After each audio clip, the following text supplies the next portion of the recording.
South Korean Unification Minister Cho Myung-gyeon left, shakes hands with the head of North Korean delegation Ri Sun-kwon before their meeting at the Panmunjom in the demilitarized zone in Paju, South Korea, Tuesday, Jan.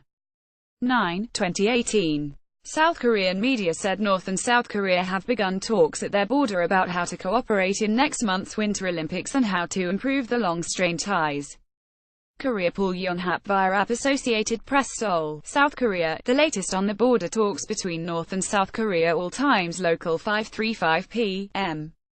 China says it welcomes moves by North and South Korea to improve relations after the sides held rare high-profile talks and called on the international community to lend its backing to such efforts. Foreign Ministry spokesman Lu Kang told reporters that Beijing was pleased to see this high-level talk between the two sides. Lu said that China welcomes and supports the positive moves taken by the two sides to improve relations, and we hope the talk will make a good start for the two sides to further improve ties, promote reconciliation and cooperation, and alleviate tensions on the peninsula. China is North Korea's only major ally and has come under heavy pressure to use its leverage to steer Pyongyang back to negotiations on ending its nuclear programs.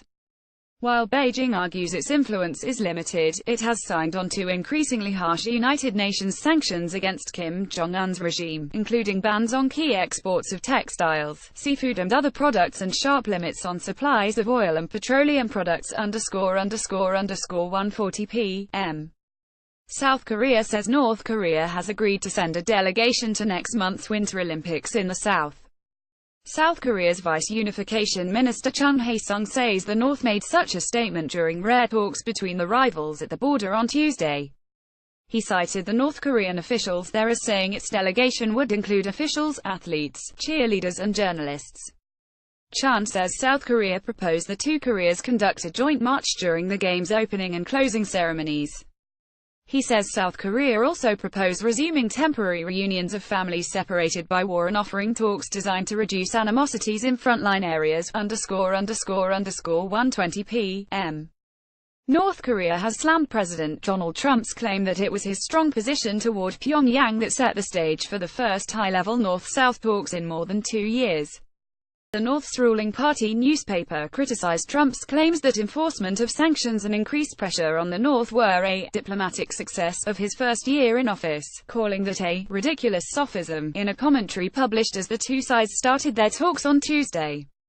It is very deplorable to see the U.S. politicians boasting of their diplomatic failure as diplomatic success, it said. Senior officials from the North and South are meeting in the border village of Panmunjom to discuss a proposal by North Korean leader Kim Jong-un to send a delegation to next month's Winter Olympics in Pyeongchang, South Korea, and other bilateral issues. 11:15 a.m. A State Department advisor says the U.S. views Tuesday's talks between North and South Korea as a good start, but it's too early to know if they'll be meaningful beyond the Olympics preparations. Brian Hook, a chief advisor to Secretary of State Rex Tillerson, told reporters in a conference call that sanctions on Pyongyang would continue until the U.S. reached its goal of the complete, verifiable, irreversible denuclearization of the Korean peninsula. Hook said President Donald Trump credits the pressure campaign with convincing the North to agree to renewed dialogue with the South. Senior officials from the two Koreas held the rivals' first formal talks in about 2 years in the border village of Panmunjom. The talks were arranged after North Korea's leader Kim Jong-un recently made an abrupt push for improved ties with South Korea. 10:15 a.m. South Korean media say North and South Korea have begun talks at their border about how to cooperate in next month's Winter Olympics and how to improve the long-strained ties. Yonhap news agency reported that the first talks between the rivals in about 2 years began as scheduled Tuesday morning at the border village of Panmunjom. YTN television network carried a similar report. North Korean leader Kim Jong-un has been making an apparent push for improved ties with the South after a year of elevated tension over his country's nuclear and missile tests. Critics, though, say Kim may be trying to divide Seoul and Washington to weaken international pressure and sanctions over the tests. Kim Jong-un had said in his New Year's Day address that he was willing to send a delegation to the Olympics being held next month in Pyongyang, South Korea. South Korean President Moon Jae-in welcomed Kim's overture and proposed the talks, ___750 a.m. Senior South Korean officials are heading to the demilitarized zone for rare talks with their North Korean counterparts. The officials departed Seoul early Tuesday morning for the border. The agenda includes cooperation at next month's Winter Olympics in South Korea and improving long-strained ties.